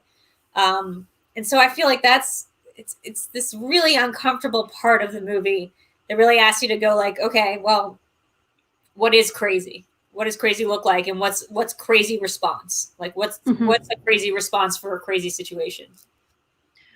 Yeah, it's really hard to you can't answer that. But I do agree the first one is absolutely a one-off. I wouldn't want a sequel. Whereas the whole Dawn of the Dead, you know, has like its own huge franchise. Obviously, Night of the Living Dead, Dawn of the Dead, you know, Diary of the Dead. You know, there's so many of them, including the remakes. George Romero is actually, I believe, he was an executive producer. I'm sorry. Return of the Living Dead is not Romero, right? That's I don't know. Return of the Living Dead is something else. Or no, Return of the. So everyone can comment and tell me whether I'm right or wrong about this. Anyway, go ahead. I didn't mean to interrupt. But the point is, overall, though, you know, that spawned a huge franchise, obviously, and hypothetically, you know, this one, you know, has potential to be a franchise. I do like it being a one-off, the original being a one-off. You know, it wasn't, as far as I researched, it was not considered a financial success, you know, versus, you know, Night of the Living Dead was. It was considered a huge success. Like a Night of the Living Dead and made like over like $200 million at the time. And that was in the 60s, which is like crazy, you know, especially in today's standard. I don't know how, I don't know, as far as I could tell, you know, the Crazies was not considered a box office success, you know, but I do think there was a lot of potential to make a sequel of the remake. Honestly, you know, a second Crazies 2 or Chapter 2, whatever. But honestly, what would that look like? Because once you get into the idea that when you're not in a small town, the issue becomes then you're just dealing with like a doomsday apocalypse. It just becomes an apocalypse movie. Like instead of a movie about a small town psychology and how like a small town, like how you would react to just finding out about this happening. Like I fear that if you turn the Crazies into a franchise, then when you're just turning it into is like ultimately what Night of the Living Dead turned into, which was like sequel after sequel that just rehashes the same idea of like what if zombies but too much. I think it would have been. I like to think that it would be something along the lines of 28 Days Later. I mean, I feel like 28 weeks later. How much did you love? No. I feel like 28 Days Later is almost in itself almost like a spiritual sequel to the Crazies, essentially. You know, because I feel like they're very similar with a lot of its themes. You know, and how people are trying to combat it, and you know, like I said, the fear and the paranoia, that mentality of us versus them, this feeling of no way out. You know, the government is out; it's going to kill you, or in that case, or maybe complete abandonment of the government as well. Oh, sorry, go ahead. Yeah, so I mean, like I feel like, and not to mention, you know. I know there's, like I said, it's like almost, to me, it almost feels like a spiritual sequel because of also how the idea of, or in 28 Days Later, you know, the virus is more of the anger virus, essentially. The rage, I think they call it. The rage, you know, you also which they really. You are undead. Like there's a very clear distinction between mental crazies, which can be government thing, but you are a human being who can be shot and who dies, and like your tissue is dead. Like you're not reanimated corpse. Like one of these things is plausible. One of them is still in the realm of the fantastical, as far as we know. Yeah, well, I mean, 28 Days Later, they really, once you're dead, you're dead, though. Or once you're infected, 28 Days Later, once you're infected whether you died or not. So like when Brendan Gleeson gets it in his eyeball, he's not dead. He just turns into a zombie.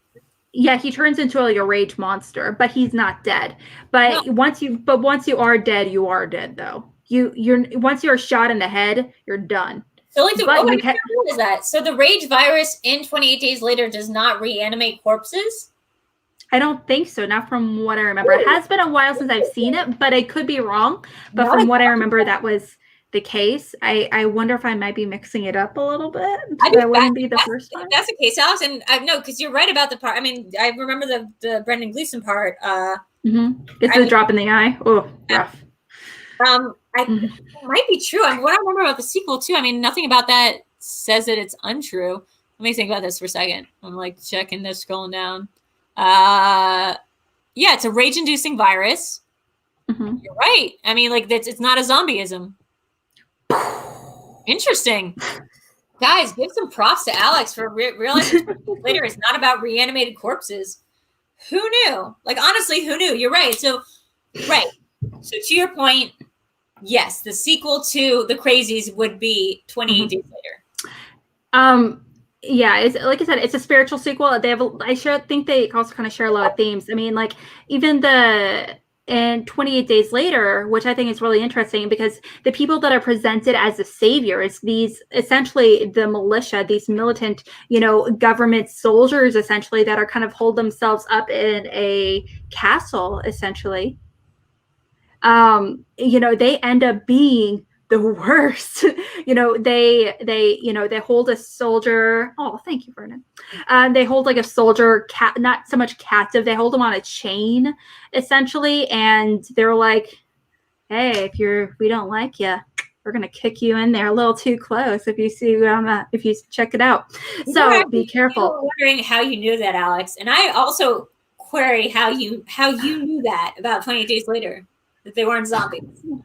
Because I really like that movie. It's my favorite. It's actually my second favorite Danny Boyle movie, man. What's your first?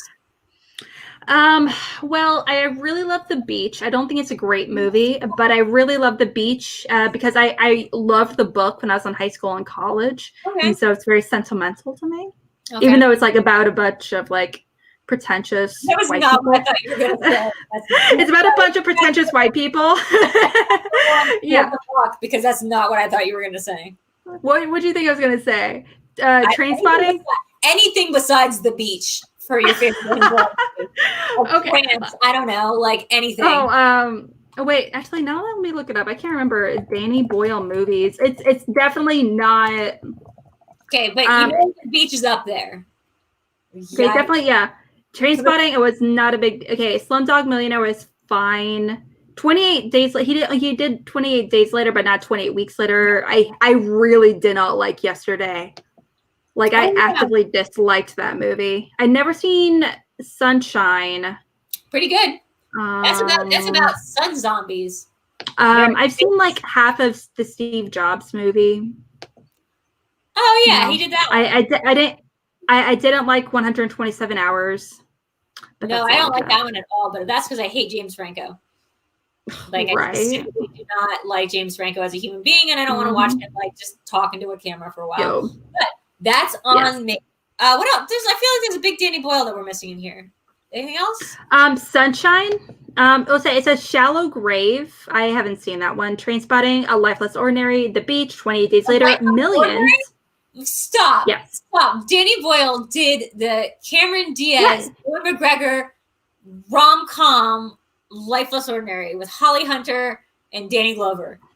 He directed it, yes. That's a great film. That film, everybody, if you have not seen A Life Less Ordinary, go out to your local Cineplex, which is your TV, your streaming service, and type in Life Less Ordinary. Go to Real Goods or whatever. Where streaming now. Just Google Life Less Ordinary, where to stream, and see what pops up. In fact, I'll do that right now because I know what I'm watching tonight, and it's Danny Boyle's A Life Less Ordinary. Anyway, there you go, guys. I feel like it's fair to say 28 Days Later is one of Danny Boyle's best movies. No, he did not do a Bond movie. He signed on to do a Bond movie, but he dropped out due to creative differences. So he wanted James Bond to be like, I don't know. I can't think of a good Danny Boyle joke. Like, I don't know. He wanted James Bond to be like all like what, handheld? That's a good chance. I don't know. I have no clue. I really don't. But they have Cary Fukunaga. He almost directed It Chapter 1. He also was behind True Detective Season 1, arguably the best season like first season of a TV show ever in history. Yeah, I would argue against that. It's arguable. It's very arguable. Again, it's arguable. I'm not saying it's like the best, but it's definitely in the conversation of like the best of all time for sure. But we are very, very off topic right now, guys. Going back to it, okay. So I do kind of want to talk about potentially if this were made in light of today, everything going on, you know, let's say you were an investor, let's say hypothetically you're a scriptwriter, a director or something. What would be some themes that you would want to add to the movie if you were everything was put in front of you? Well, look, I will say this about the original. And I didn't cheat by accidentally reading part of an essay, inadvertently reading part of an essay during this actual conversation about this very topic. But Romero has always done a thing about highlighting people of color and women and putting them in the forefront of these conversations. So in Night of the Living Dead, that's basically who ends up as our protagonist. In this movie, we see that, like, well, it's not Lynn Shay, it's what's her name? Lynn Lowry is a sort of ethereal, Sissy Spacek looking girl who goes crazy. But there's Lane Carroll who are like, oh, sorry, that's from Night of the Living Dead. Sorry, there's that other woman who's helping out the scientist, and there's the wife, and like these women are like main characters in the story, and they're given a lot to do. Like it's not just sort of like a pretty scientist lady comes along. It's like no, a significantly older woman comes to. It's like if Mrs. Crabapple from The Simpsons came and like helped you do your figuring out your science thing. She's just an older looking lady. This one scientist is just like, will you marry me? And she's like, whatever, dude, but like, let's solve this virus problem. And the general is black. Like, that's the thing. The highest ranking general in this world is a black man. And like, that's one of these things that like, you kind of almost want to gloss over. Or you kind of like, because Hollywood loves to do that. They love making the police chief black. They love making these, generals black, because that shows that there's like, unlike reality, there's like some sort of equality going on. And there's like this America doesn't have a problem with race relations in terms of the military or the police, every sergeant in every TV show and movie is a black dude. So like, I don't know. So I think that was a cool thing for them to highlight and put in the forefront. It is probably very realistic to this small town that they wouldn't have in the town that many people of color during that period of time. But like they do, like Romero does what he can to like highlight sort of putting these people in the forefront. And I feel like that could be something that I'd like to see like more of if we were going to remake this. Like if we're going to remake this, like sure of that. Like if you want to tackle it, let's put it in an inner city and see what the difference is between like having this happen in a slum versus, or like slum or like a ghetto or a small place. Oh, hey, we got a donation. Hey, thanks, Vernon. Thanks for your donation. Thank you, Vernon. Vernon's the best. Vernon's absolutely best. Can we agree on that? He's amazing. He's definitely the best. So I think there's like something to be said there. If they were going to remake it, I'd like it to like deal just with about mental illness and like the fine line between what the Crazies is versus just being having mental illness and being aware of it and being able to stabilize and medicate and be under like treatment and a program versus what this disease does to you. Because if the answer is these people can be treated through medication and through therapy and or like they can be not treated, but they could be brought to a semblance of functioning. Like that'd be an interesting thing to tackle. However, like the idea of like many people in society just simultaneously going insane and like half of them going on a murderous rampage probably would have to involve like a nuclear element of some sort. I absolutely agree. I definitely think it would be, interesting to be, from a person of color. I also think it would be kind of interesting to, be from, a woman's point of view going, especially of power going through this whole process. But especially, I'm just pitching it out there into the universe. Okay. I'm just speaking it into manifestation. Okay. I would love to kind of see how this would go through as far as I would be curious to see how people would try to manipulate the Crazies into their just because. Yeah, I can picture picture some asshole being like this woman, she's got the Crazies, and and that's why she's saying or doing all this stuff. Meanwhile, he's trying to frame her. It's almost creating like hysteria almost. You feel me? first of all, thank you, Sean, for your donation. That was very cool as well. Thank you, Sean. You know, I really like that idea, like how you could stigmatize the crazies by being like, well, she's got the crazies, sir. So like, that's just a plain case of the crazies. Or like, yeah, you can't run for government. You got a case of the crazies. Like our current president would definitely be somebody who is the crazies. And I mean, sorry as I eat these Tums like they're fucking chiclets, because that's what America looks like right now. But I like to see this from the point of view of somebody with the crazies, or someone that is trying to figure out whether or not they have the crazies, or if they're just treated as someone that has the crazies, and maybe they're like, and so they might be thinking to themselves, or are they just reacting really strongly to the whole situation, which, like, who wouldn't wouldn't be freaking out if you found out your entire friend group, your family, or your partner, or your children, or whatever it may be, you know, are killed or left, or whatever the situation is. Who wouldn't go absolutely nuts or freak out? Here's a cool concept. What if, and this is why I just be a good creative executive, because I got a lot of notes. What if the scenario is you're immune to the crazies if you already have a pre-existing mental illness?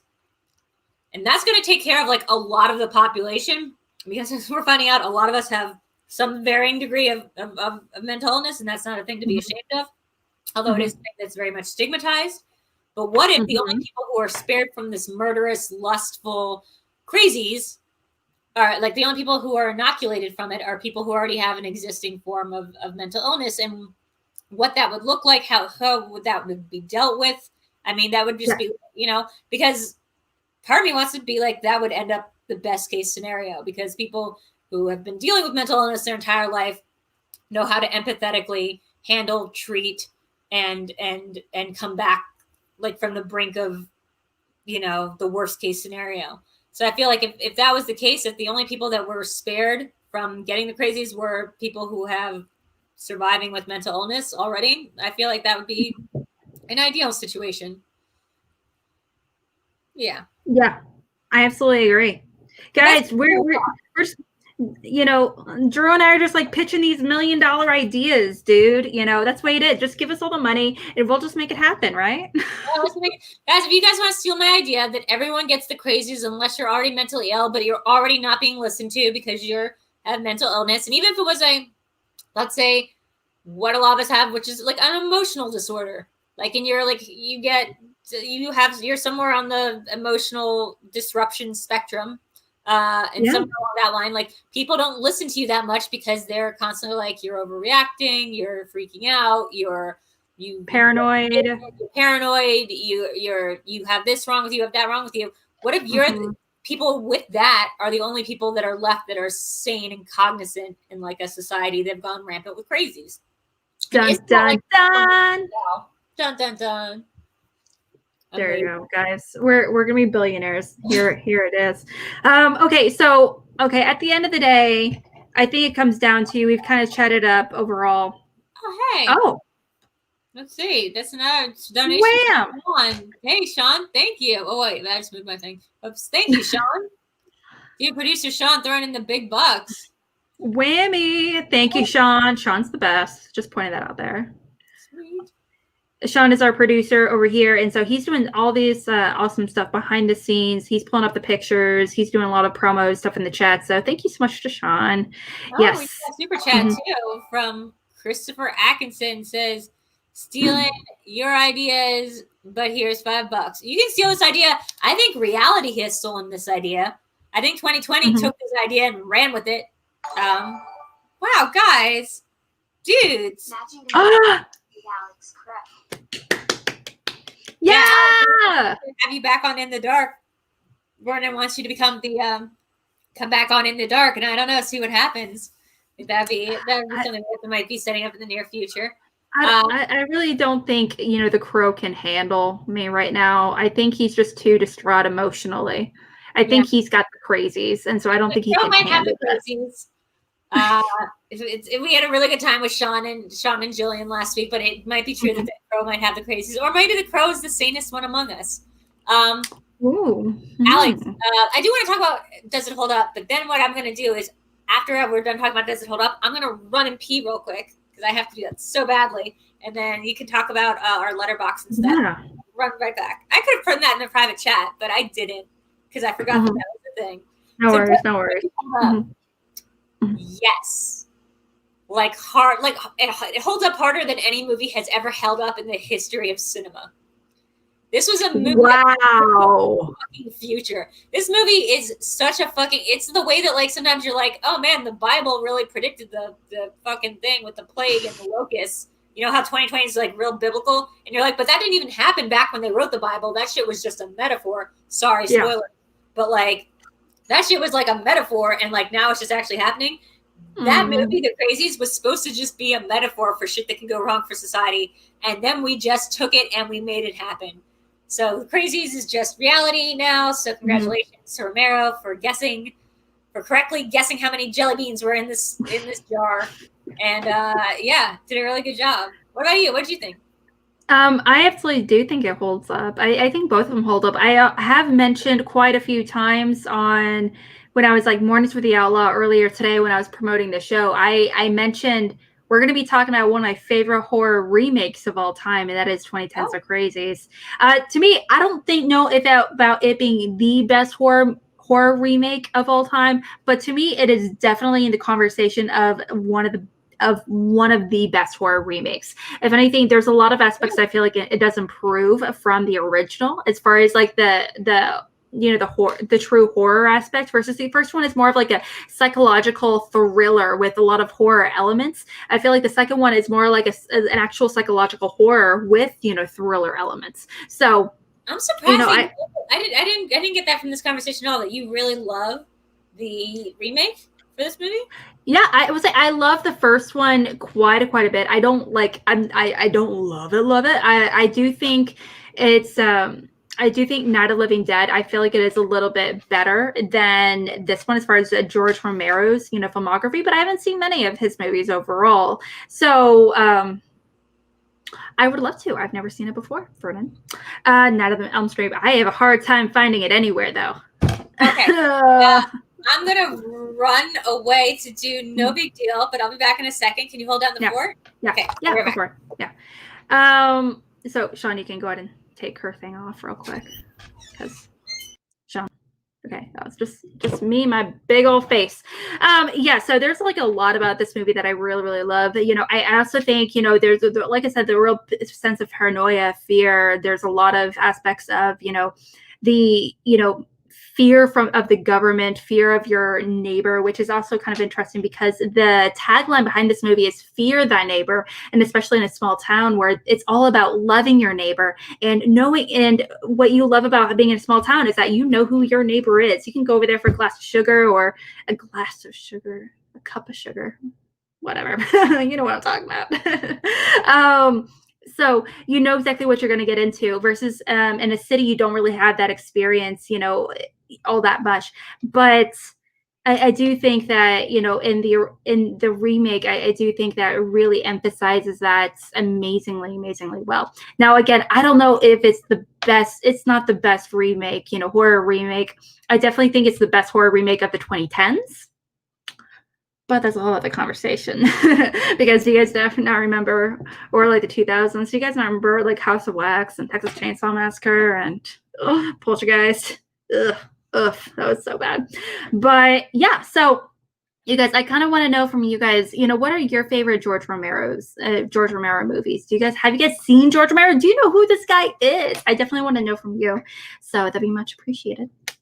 Yeah, Bug. Ooh, man. Yeah, I kind of want to. My natural reaction is to say girl, but I know Christopher, you're not a girl. But I naturally want to be like girl.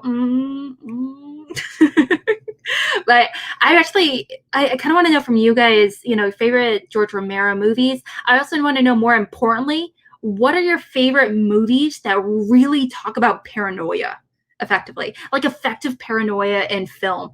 I feel like that's a very hard topic to really show in films effectively, but if it's done well, it's amazing. It's done so fantastic.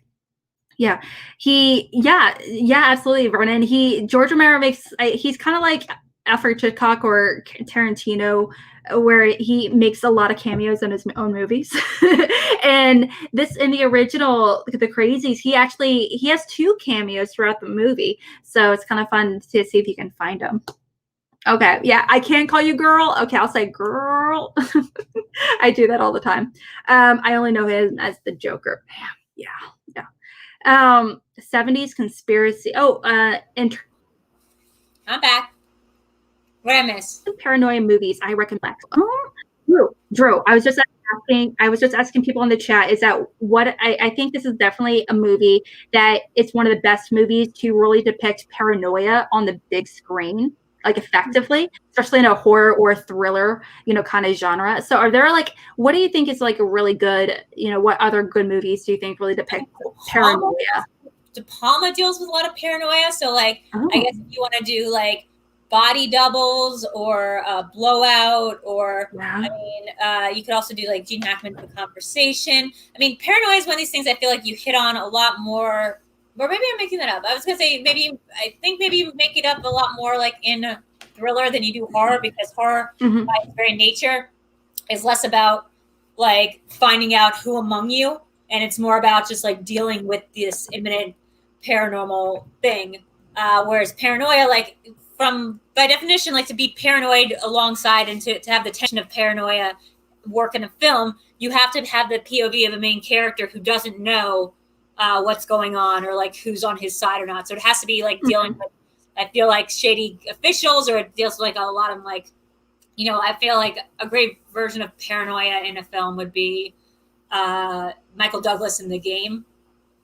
Yeah. Sort of what the hell is going on? Is everybody part of some grander conspiracy? There's a great, I also think, the Rosemary's Baby, The Tenant, and what was it? Repulsion, especially Repulsion, which is the third of the trilogy that what's his name did.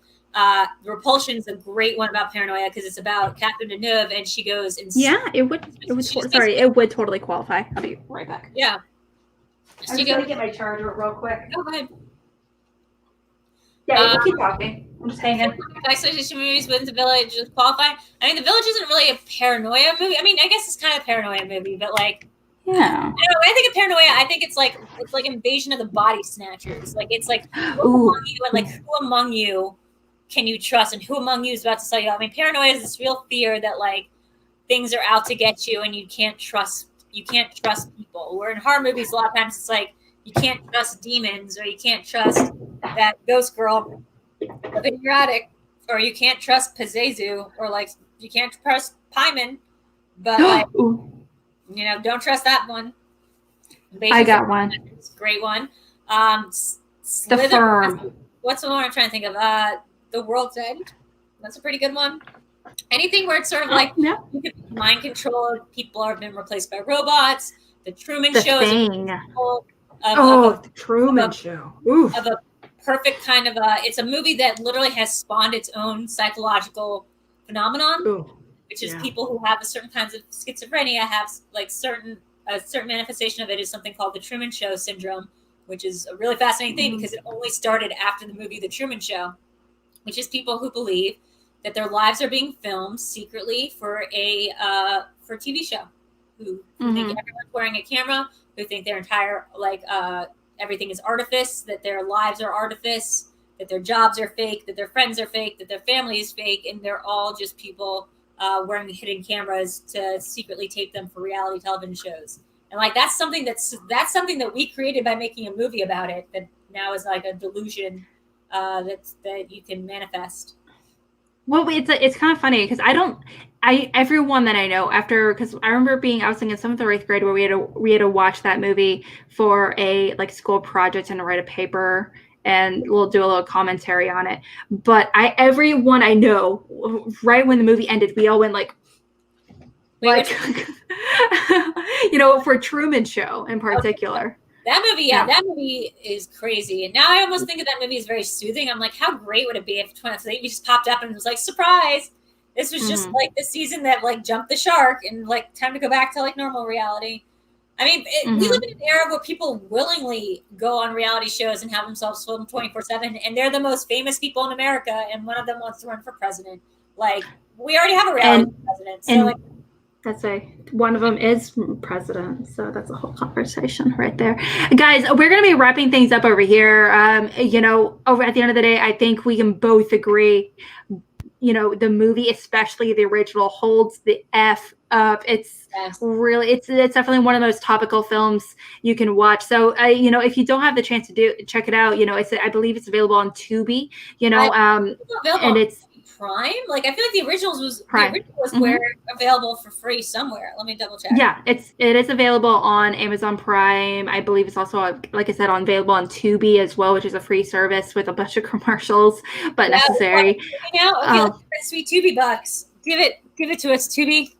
It's, you know, they're the most ridiculous, trashy movies. They have like Ginger Snaps 5 on there. I love it. It's fantastic. It gives me life. Yeah. Okay. So we're going to be wrapping things up over here. I was like, is there anything else you kind of want to chat about this movie? Because we've been here for a bit. It's super hot, super good looking Oliphants. I mean, I feel like his range doesn't get to be explored that much because he doesn't get to be a bad guy that often anymore. But like, Timothy Oliphant makes for a sick bad dude. Like, we should give him more roles where he's evil. Just a thought. You guys remember Go? He's so hot in Go. Not even evil, but just super hot. Everyone, go watch this fucking movie.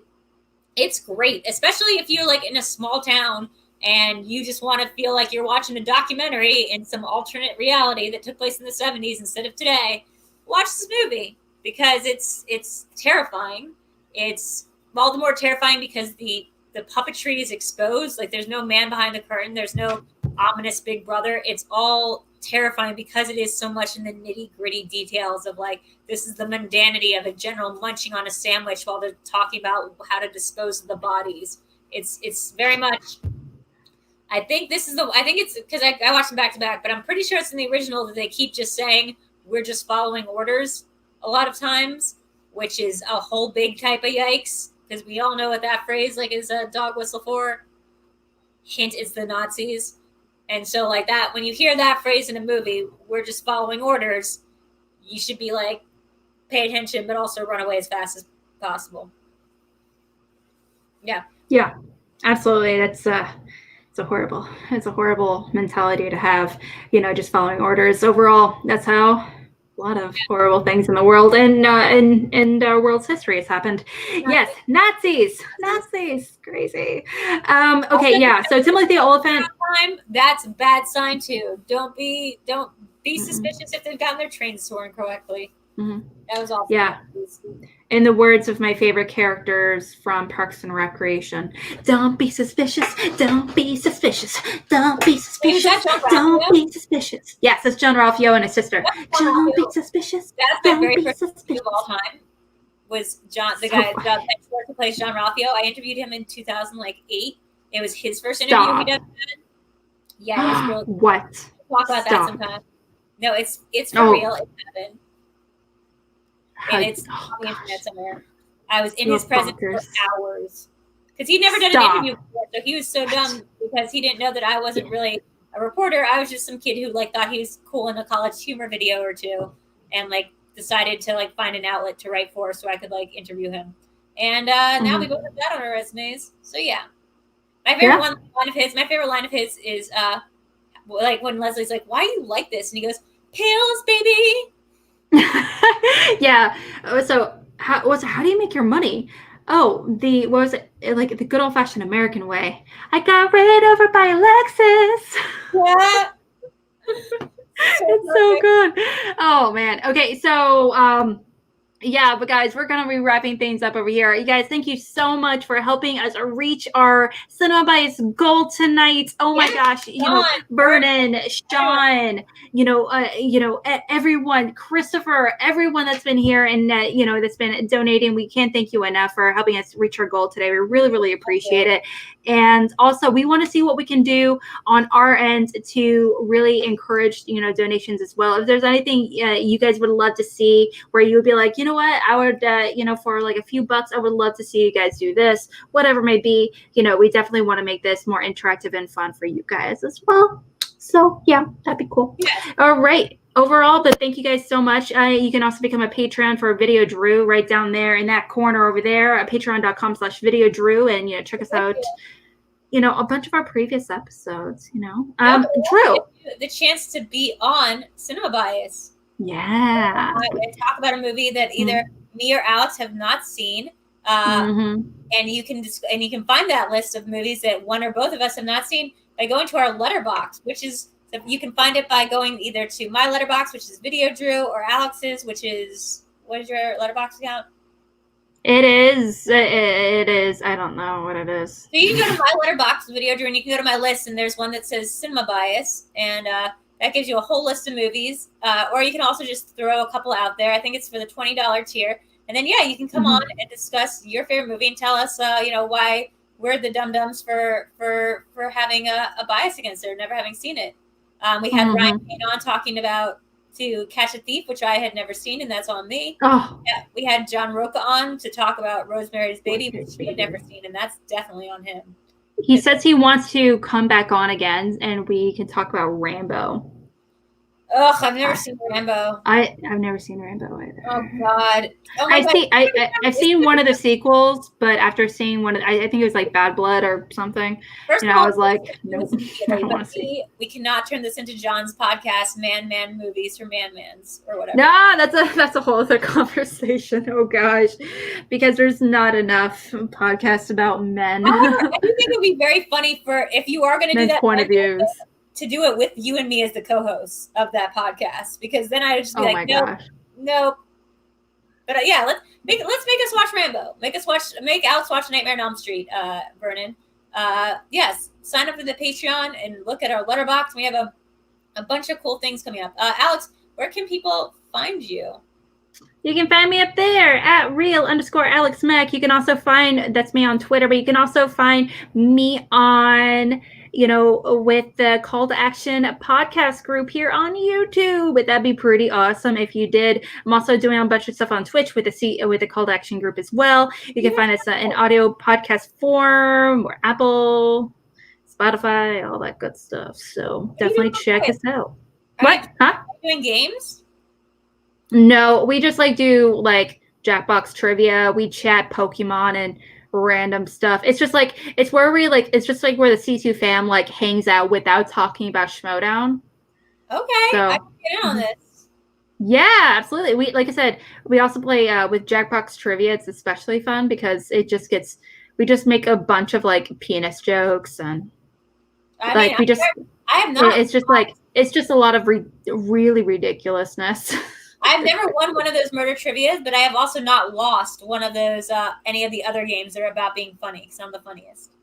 I'm not funny, and I lose. According to Quiplash. I'm horrible. Yeah, it's actively awful. Well, I might have to. Yeah, you might have to.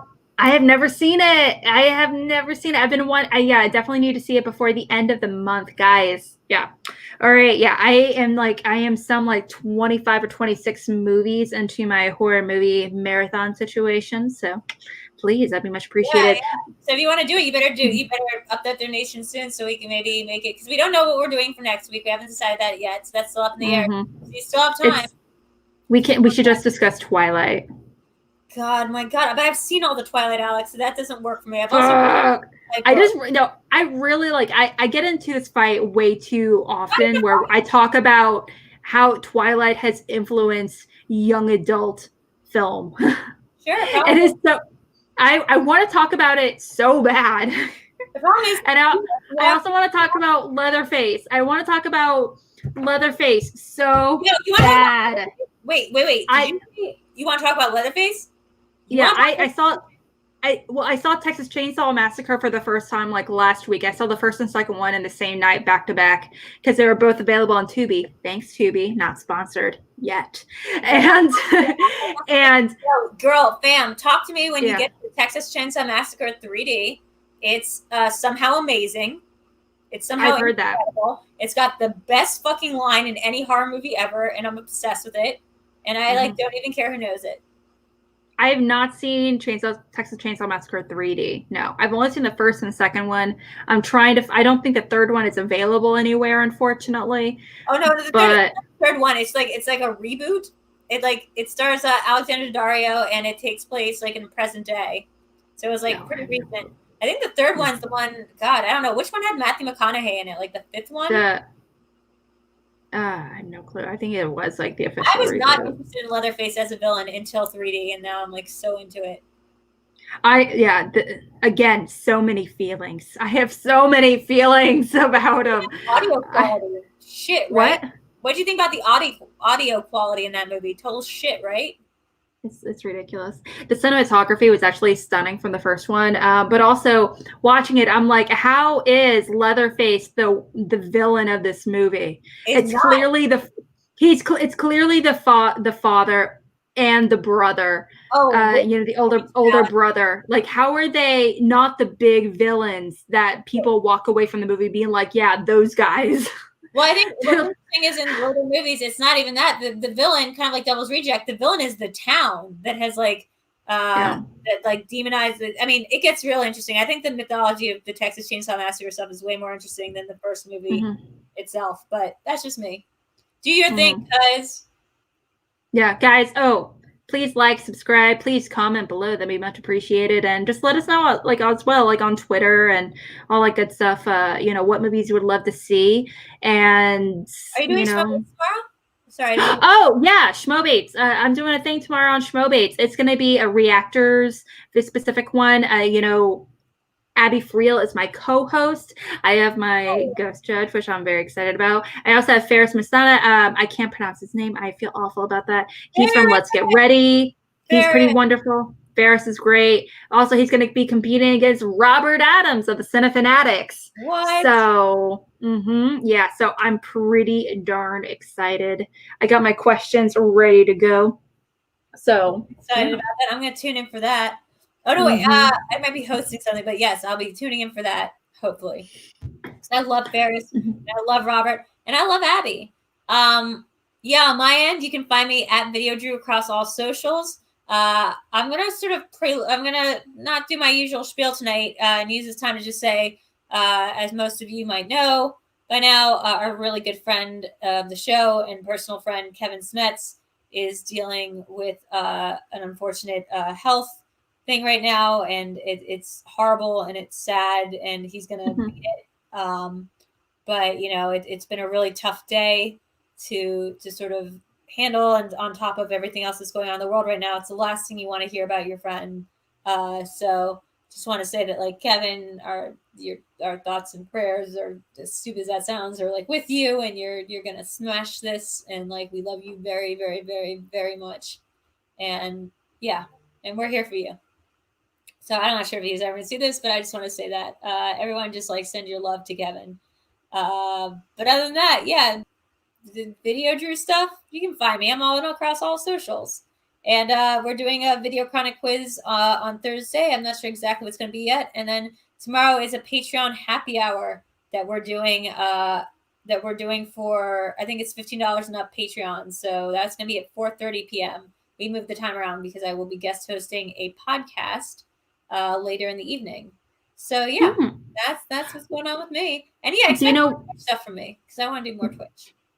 Do you know what stuff you're going to be doing on the VideoChronic quizzes? It's going to be a horror movie. I'm not sure if we have. Eric, correct me if I'm wrong. I'm not sure if we know which one it is yet. Sinister. Please do Sinister.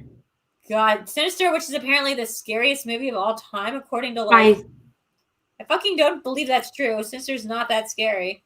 But okay, go ahead.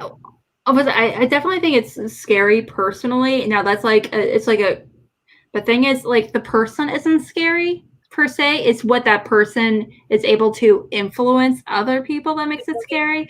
But the boogeyman kind of situation, see this new study that apparently out of all the scary movies in the world, they did some study and they decided that was the scariest movie of all time. I refuse to believe that, though. I have a hard time believing that. Yeah. Maybe I like Insidious better. If we're gonna do the James Wan thing, I'm gonna go with Insidious. Oh, Insidious is so good. I love Insidious. Please. Sweet. I called dibs on that one if you guys are going to be doing that. Guys, yes. Guys, thank you so much for hanging out with us today. You guys have a wonderful rest of your day. And keep wearing a mask. That'd be much appreciated. Please, You know, God, stay wear a safe. mask. Stay safe out there, and you know, show your support to Kevin in every way possible. Yeah. Guys, we love you. Stay safe, stay healthy, be good, be kind, rewind, and goodbye.